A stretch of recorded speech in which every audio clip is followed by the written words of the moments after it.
Bonjour à toutes et à tous, bienvenue dans l'École du Futur. Je suis ravie de vous retrouver. Au sommaire de cette émission, on ouvre avec notre focus. Professeur de physique, il a choisi de sortir les sciences des amphithéâtres. Et pour ce faire, Julien Bobroff marie expertise et talent de vulgarisateur sur ses réseaux. Avec son approche claire et ludique, il donne envie à tous de se réapproprier les sciences. Il est notre influenceur du jour. Et puis, c'est la première fois qu'on la reçoit sur ce plateau. Tanit Belaïch, bonjour et bienvenue sur l'École du Futur. Bonjour Lisa. Vous êtes venue avec une idée derrière la tech, si je ne m'abuse. De quoi s'agit-il? Bien, effectivement, on va parler de l'intégration de l'intelligence artificielle dans les programmes scolaires. Tout un programme. Et bien sûr, nos questions du jour, des enseignants qui préparent leurs cours avec l'IA, des évaluations repensées et peut-être même une école plus inclusive. Voilà quelques-unes des promesses de l'intelligence artificielle qui n'en restent pas moins accompagnées de limites et de risques. Et c'est cette ambivalence, justement, qui fait le sujet du livre de notre invité, Michael Bertrand. Bonjour. Bonjour. Vous êtes enseignant, formateur et auteur et vous êtes justement venu nous parler de votre nouvel ouvrage « Je prépare ma classe avec l'IA ». On en parle tout de suite après notre focus.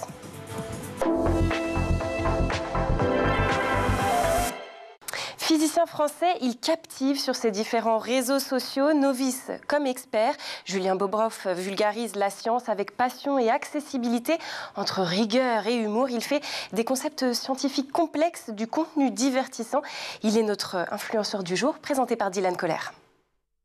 Bonjour, aujourd'hui je vous raconte l'expérience la plus incroyable qui a été faite dans l'espace. Bonjour, aujourd'hui je vais vous montrer le liquide le plus incroyable que vous ayez jamais vu. Bonjour, je vais vous montrer l'objet le plus rond au monde. Bonjour, aujourd'hui 2 solutions géniales pour ne plus jamais renverser votre café quand vous marchez. Dans le paysage scientifique français, un nom émerge, celui de Julien Bobroff. Physicien de renom et vulgarisateur passionné, il s'est fait connaître grâce à ses vidéos percutantes sur TikTok où il rend la physique accessible à tous. Le natif de Suresnes, professeur à l'université Paris-Saclay, se veut spécialiste de la supraconductivité et de la physique quantique.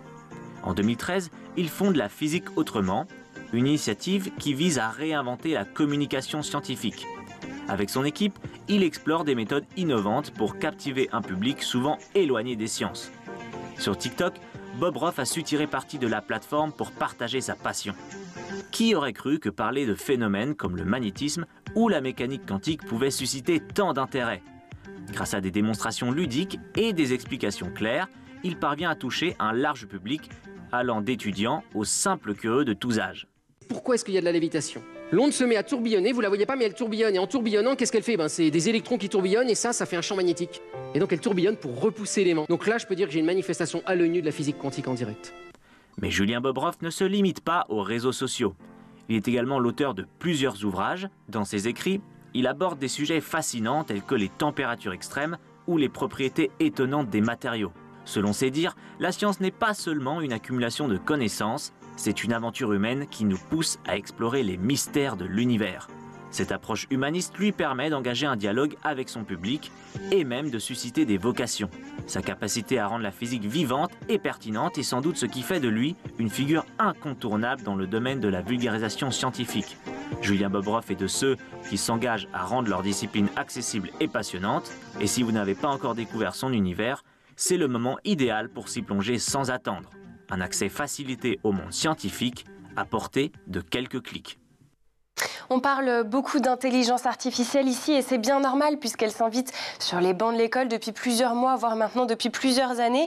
Certains y voient une chance, celle de personnaliser les apprentissages et de libérer du temps pour les enseignants. D'autres, un risque d'uniformiser les savoirs, de creuser les inégalités, voire d'abétifier nos enfants. Alors l'IA peut-elle être un vrai levier éducatif? C'est tout l'enjeu de notre discussion et c'est tout de suite dans la première partie du talk.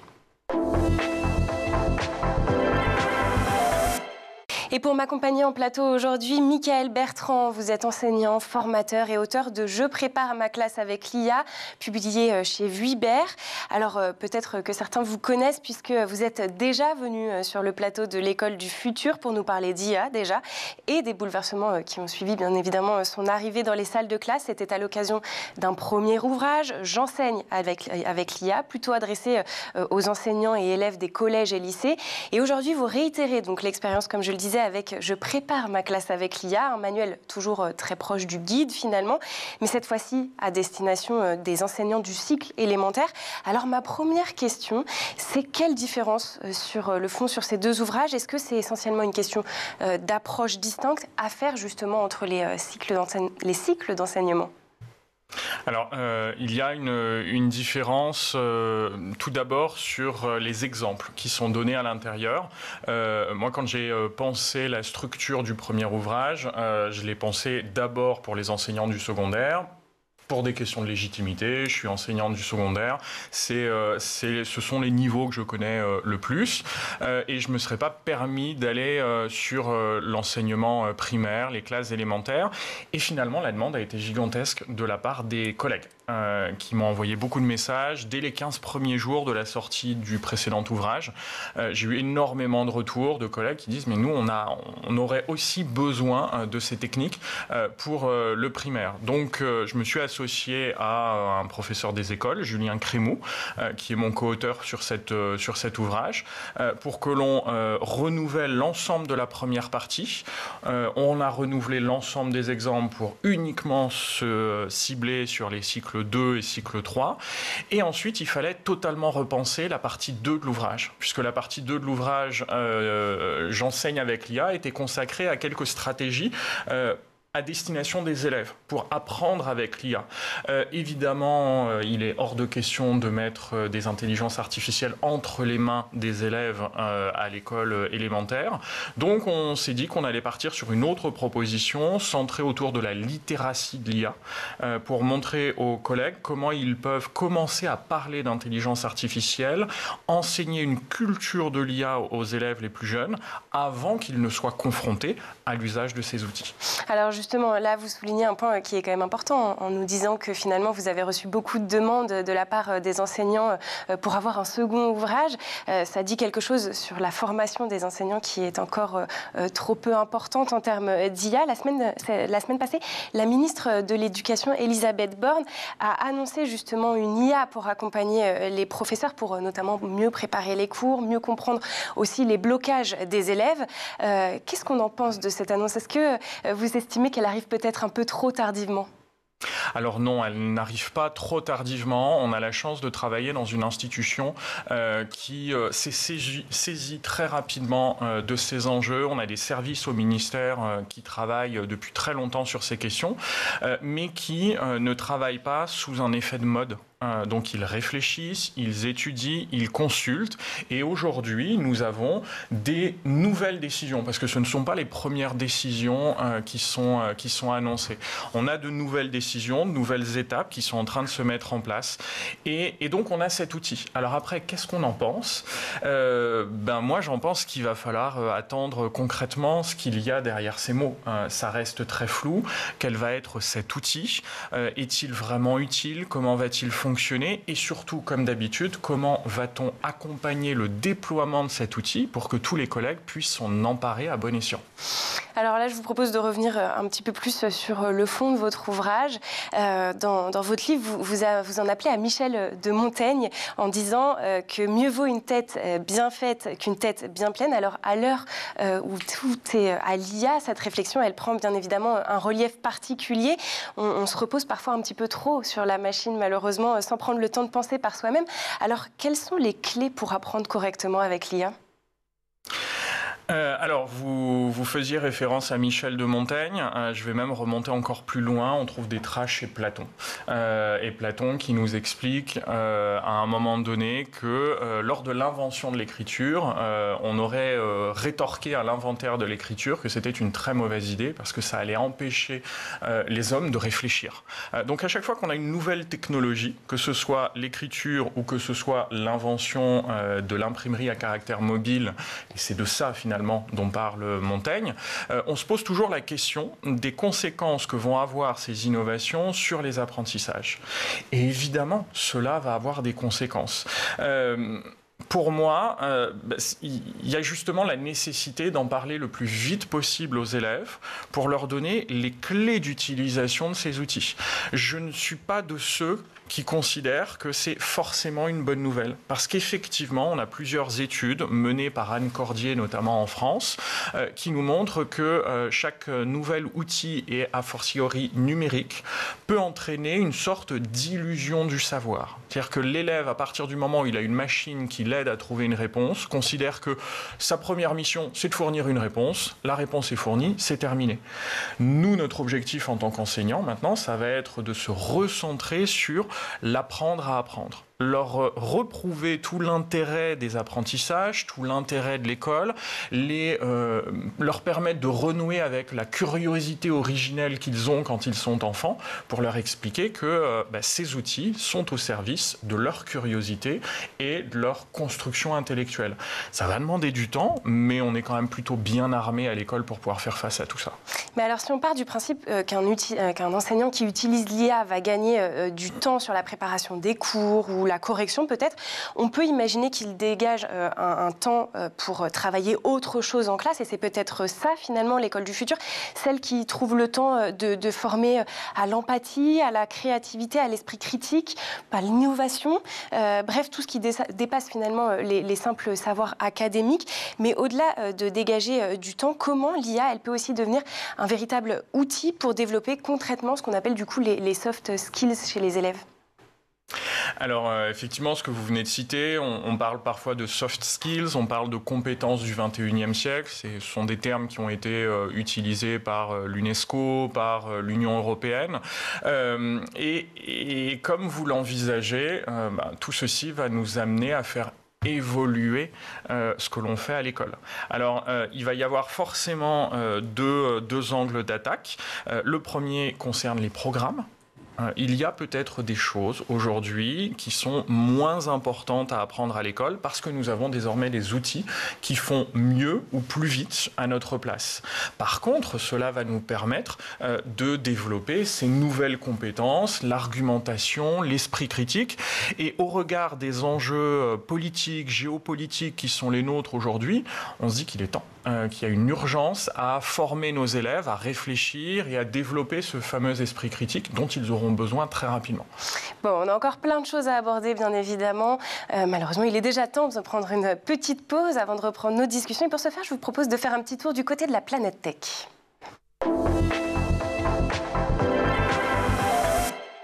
Images et vidéos, c'est le meilleur d'Internet, c'est l'œil de Dylan Kohler.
Et on poursuit notre discussion sur l'école du futur. À mes côtés, toujours Michael Bertrand, enseignant et formateur de Je prépare ma classe avec l'IA, avec qui nous évoquions jusqu'à présent l'intelligence artificielle qui transforme le quotidien des enseignants et des élèves.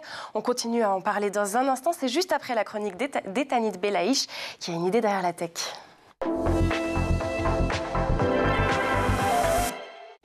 Alors que la rentrée se prépare, l'apprentissage de l'intelligence artificielle s'apprête officiellement à entrer dans les salles de classe françaises. On en parlait justement en première partie d'émission. Tous les élèves de 4e et de seconde devraient désormais suivre une formation à l'IA pour se préparer aux défis technologiques de demain. Pouvez-vous nous en dire un petit peu plus, Etanit ? Bien, c'était une proposition faite par la ministre de l'Éducation nationale, Elisabeth Borne, quelques jours avant le sommet pour l'action sur l'intelligence artificielle qui se tenait à Paris, rappelez-vous, en février.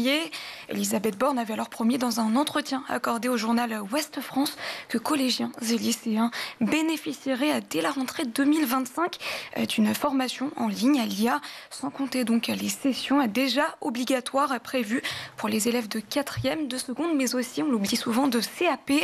Cette formation d'une durée de 30 minutes à 1h30 devrait aussi être proposée aux enseignants. Alors, il faut dire que l'intelligence artificielle est devenue incontournable dans la vie des jeunes collégiens et lycéens depuis notamment le lancement de ChatGPT et d'OpenAI fin 2022. Tout à fait. 9 étudiants sur 10 l'utiliseraient dans le cadre de leurs études, selon une enquête du Digital Education Council publiée il y a déjà un an. Et pour échapper au détecteur de plagiat, les ados ne se contentent plus de copier-coller les réponses générées par Gemini ou Perplexity. Ils assemblent les résultats de plusieurs intelligences artificielles ou demandent même à des chatbots d'introduire carrément des fautes d'orthographe pour rendre leur texte plus cohérent. Mais attention, il ne s'agit pas toujours de duper les profs. Les enfants utilisent aussi l'intelligence artificielle pour préparer leurs examens, générer des guides de révision, voire obtenir des retours avant de rendre leurs devoirs. Ce serait le cas d'un quart des élèves en France, dont celui de cet ado sur TikTok. Les gars, je viens d'avoir une idée. En fait, je viens de finir mon devoir et je dois le rendre jeudi. Et je me suis dit, j'aimerais bien savoir ce que mon devoir y vaut, s'il est bien. Et je me suis dit, utilise ChatGPT. Du coup, j'ai envoyé les consignes du devoir que le prof nous avait donné et j'ai envoyé mon DM. Et je lui ai dit, note-moi et dis-moi les points positifs et les points que je dois améliorer. Et il vient de me donner une note et c'est juste trop bien parce que du coup, je sais ce que je vais devoir améliorer. Et du coup, qu'en est-il du côté des enseignants ? Bien, il serait 1 sur 5 à recourir à l'intelligence artificielle selon le ministère de l'Éducation nationale. Elisabeth Borne a alerté sur une asymétrie des usages entre profs et élèves en déplacement dans l'Essonne en début d'année. Je vous propose de l'écouter. Un appel à projet doté de 20 millions d'euros de France 2030 dans le cadre d'un nouveau partenariat d'innovation pour l'intelligence artificielle sera lancé à l'été 2025. Son objectif, concevoir une IA ouverte, transparente et pérenne qui puisse aider nos professeurs à préparer leurs cours, corriger les devoirs et enrichir leurs pratiques pédagogiques. Cet outil devra être pleinement opérationnel au cours de l'année scolaire 2026. Des propos réaffirmés le 27 août par la ministre lors de sa traditionnelle conférence de presse de rentrée. Alors ailleurs dans le monde, certains gouvernements vont plus loin, Etanit. Effectivement, Lisa, on a l'exemple du gouvernement émirati qui a approuvé l'introduction de l'intelligence artificielle en tant que matière dans tous les niveaux de l'enseignement scolaire, l'enseignement public, de la maternelle au niveau 12, soit l'équivalent de notre classe de terminale, annonce faite par le Premier ministre des Émirats arabes unis, c'était en mai. Et la Chine, elle aussi, prévoit l'introduction aux primaires d'au moins 8 heures de cours sur l'intelligence artificielle pour l'année scolaire qui arrive. Aux États-Unis, et des écoles vont jusqu'à expérimenter les cours sans prof. En Arizona, par exemple, dans quelques jours, le professeur des élèves d'une école de Phoenix sera l'intelligence artificielle de leur ordinateur. En ligne, ils assisteront chaque matin à 2 heures de cours dédiés aux matières traditionnelles. Et puis l'après-midi sera consacré à l'expression en public, au code en informatique ou encore à la découverte des bases de l'entrepreneuriat. Bref, fini la pomme pour la maîtresse. Demain, c'est ChatGPT qu'il faudra remercier en fin d'année. Merci Etanit Belaïch pour cette chronique. Je vous propose de rester avec nous, bien sûr, puisqu'il nous reste énormément de choses à aborder. Alors, sans tarder, on lance la seconde partie du talk.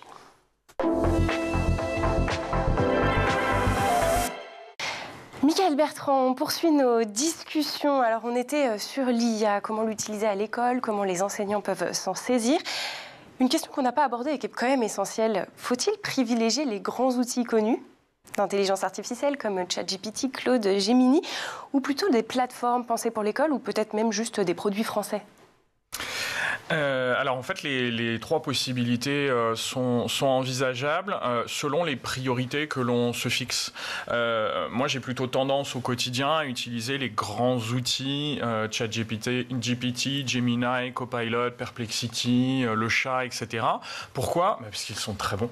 Voilà, il y a énormément de moyens derrière et donc il y a une base de données qui permet d'avoir des résultats qui sont bluffants. Ensuite, si on a la volonté de privilégier un aspect éthique, si on ne veut pas laisser des données personnelles, etc., on a d'autres outils qui existent tels que DuckDuckGo AI qui permettent d'utiliser une IA sans inscrire de mail, sans donner de compte. Et puis ensuite, évidemment, quand des outils français seront disponibles et mis à la disposition des enseignants par l'éducation nationale, on pourra s'en emparer s'ils fonctionnent. Il y a déjà des choses qui existent en France. On a notamment VitaScience, qui est quand même un petit bijou en termes de propositions autour de l'intelligence artificielle. On a la société Pearl Trees, qui vient d'intégrer une intelligence artificielle à destination des enseignants à l'intérieur de sa solution numérique. Donc on a des choses. Par contre, je ferai juste une petite précision sur celles qui sont uniquement ciblés pour le monde de l'enseignement. Pourquoi ? Parce qu'en fait, il en existe dans le monde anglo-saxon et ces outils, moi, me posent un problème parce qu'ils nous donnent des solutions toutes faites. Voilà, vous donnez un thème et on va vous sortir un plan de cours, on va vous sortir des sujets d'évaluation. Le problème, c'est que là, du coup, on laisse l'expertise professionnelle entre les mains d'un algorithme. Et ça, moi, clairement, j'y suis opposé. Je souhaite garder le contrôle sur ce que je fais dans ma classe et sur les choix que les paramètres que je donne à une IA pour produire quelque chose. Et justement, c'est une transition toute trouvée puisque ma prochaine question justement touchait à cet aspect de comment préparer ses cours. On le répète souvent ici, l'IA n'est qu'un outil, il ne se substitue pas à l'humain, mais on peut avoir tendance à vouloir un petit peu trop déléguer quand on voit le gain de temps. Alors en tant qu'enseignant, qu'est-ce qu'on peut confier comme tâche à l'IA et quelles sont celles sur lesquelles justement il faut garder absolument la main selon vous ? Alors, un exemple très concret que j'évoque régulièrement en formation, c'est la question de la correction des copies que vous évoquiez tout à l'heure. Alors, c'est le Graal pour énormément d'enseignants, parce que c'est une tâche qui, effectivement, est laborieuse, difficile, pour de multiples raisons. Et donc, beaucoup d'enseignants me disent, mais alors nous, le jour où tu arrives avec une intelligence artificielle capable de corriger des copies à notre place, on la prend. Alors, ces outils existent. Ces outils se développent notamment en France. On a 2 belles sociétés en France qui travaillent sur le sujet. C'est EdAI d'un côté et Logbook de l'autre. Mais moi, j'ai énormément de scrupules au regard de ces outils, en tout cas sur la façon dont on utilise ces outils. Parce qu'effectivement, corriger une copie, c'est long, c'est laborieux, mais c'est un moment de dialogue avec l'élève. C'est un moment où j'apprends à connaître mes élèves et où je comprends ce qui s'est passé. Pourquoi est-ce qu'ils ont fait telle erreur ? Ce n'est pas tant l'erreur qui m'intéresse que la raison pour laquelle ils arrivent vers cette erreur. Et donc, en passant du temps à lire leur copie et à réfléchir sur leur copie, cela me permet de penser ensuite les stratégies pédagogiques que je vais développer en classe pour faire de la remédiation. Si demain, j'ai une intelligence artificielle qui corrige des copies à ma place et que j'ai juste un tableau de bord me disant voilà ce qui s'est bien passé, voilà les difficultés qui ont été rencontrées, ce sera utile, mais j'ai l'impression que je vais perdre un petit peu en qualité dans ma pratique pédagogique. Alors l'IA, c'est aussi l'occasion d'avoir un enseignement plus inclusif, plus personnalisé. En tout cas, c'est l'une des promesses qu'il y a derrière. Vous insistez sur le fait, vous, que l'enseignement, ça ne se résume pas à la seule transmission de connaissances et qu'il est plutôt le fruit de relations humaines. Vous le disiez à l'instant lors de la correction de copie, notamment de la capacité de comprendre chaque personne dans ce qu'elle a d'unique. C'est ça, finalement, la promesse de l'IA, c'est de devenir un levier pour renforcer l'accompagnement individualisé ? Oui, et alors là aussi, je considère que c'est une des raisons pour lesquelles il faut absolument que les enseignants s'emparent de ces outils et soient formés aux enjeux qui entourent le développement de ces outils. Parce qu'aujourd'hui, on voit bien une promesse qui est en train de se développer de la part de solutions techniques, d'entreprises qui voudraient faire rentrer l'intelligence artificielle à l'école, c'est la promesse de l'individualisation. Et cette promesse, elle peut parler à certaines familles, à certains parents qui considèrent que effectivement, ça se passerait mieux pour leur enfant si on lui proposait un parcours individualisé. Moi, ça me pose un problème en tant qu'enseignant de la République, parce que je ne suis effectivement pas là uniquement pour transmettre de la connaissance, je suis là pour former des citoyens, faire des collectifs. Donc on peut aller vers une forme de différenciation pédagogique, c'est un grand sujet dans l'éducation nationale et on y travaille dans toutes les académies. Par contre, aller vers une forme d'individualisation, pour moi, c'est non. Il faut garder du collectif. Un sujet important également, et vous aviez commencé à l'évoquer en première partie d'émission, c'est apprendre aux élèves, notamment aux primaires, sans pour autant leur mettre les outils dans les mains, à commencer à comprendre les fonctionnements de l'intelligence artificielle. On sait que encore aujourd'hui, malheureusement, ce sont des boîtes noires. L'IA peut produire des résultats bluffants, certes, mais pas toujours très transparents. Alors comment apprendre aux élèves, mais aussi aux enseignants, finalement, à ne pas se contenter des réponses, mais à comprendre un petit peu plus les mécanismes derrière ? Alors évidemment, il va falloir adopter des stratégies qui sont adaptées à l'âge des élèves. Et donc, ce que je fais avec mes élèves de lycée, ce ne sera pas la même chose que ce qu'on va faire avec des élèves du primaire. Un exemple que l'on a développé avec Julien à l'intérieur de cet ouvrage pour comprendre les biais de l'intelligence artificielle. Grand sujet, tout le monde nous explique que les réponses, effectivement, doivent être prises avec beaucoup de précautions. On a des biais culturels, des biais de genre dans les réponses. Très bien. Comment est-ce qu'on fait ça avec des élèves au primaire ? La solution qu'on a trouvée, c'est de tout simplement poser une question aux élèves en classe en leur disant « Est-ce que vous pourriez me dessiner une maison ?» Et donc les élèves partent pendant quelques secondes pour dessiner une maison sur une feuille. Et à la fin, on compare les maisons qu'ils ont dessinées et on projette ensuite sur un écran au tableau dans la classe la diversité des maisons existantes dans le monde et dans les différentes sphères culturelles. Et là, on leur montre que, évidemment, eux aussi ont des biais culturels et que les intelligences artificielles, parce qu'elles sont entraînées sur une base de données, ont les mêmes biais culturels. Conclusion, ce n'est pas l'outil le problème, c'est la façon dont on l'a entraîné et la façon dont on l'utilise. Et donc, on a fait de l'éducation à l'intelligence artificielle. On a longtemps pensé que l'école, se tournait en fait autour des savoirs fondamentaux, lire, écrire, compter. On le disait tout à l'heure, il y a de nouveaux éléments qui émergent. Est-ce qu'on doit maintenant aussi ajouter, comprendre l'IA comme pilier du socle commun pour former les citoyens de demain ? Oui, moi je pense que c'est indispensable. Il va falloir qu'on l'intègre dans les programmes, il va falloir qu'on l'intègre dans le socle commun de connaissances, de compétences et de culture. Et d'ailleurs, c'est en train d'être fait. Les derniers programmes qui ont été publiés, on l'évoque en physique, on l'évoque en langue, on l'a évoqué en histoire, et là les programmes sont un peu mis en suspens. Donc là, comme on le disait tout à l'heure, le ministère fait son travail, les choses sont en train d'avancer. Par contre, quand vous dites ajouter, je mettrai une nuance. Il ne s'agit pas vraiment d'ajouter, il s'agit de replacer le curseur. On ne doit pas abandonner les connaissances. Il y a toujours la nécessité d'un socle commun de connaissances, de compétences et de culture, mais on va devoir ajuster un petit peu les choses qui sont prioritaires et l'ordre dans lequel on va faire apparaître ces nouvelles connaissances et ces nouvelles compétences liées à ces outils numériques. Merci beaucoup pour toutes ces explications. On arrive déjà à la fin de l'émission.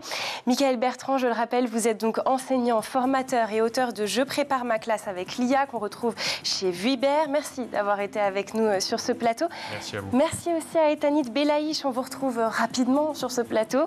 Merci également aux équipes en régie et à Dylan Colère d'avoir produit cette émission. Et surtout, merci à vous pour votre fidélité. Très belle journée à vous et à demain dès 12h30 sur School TV.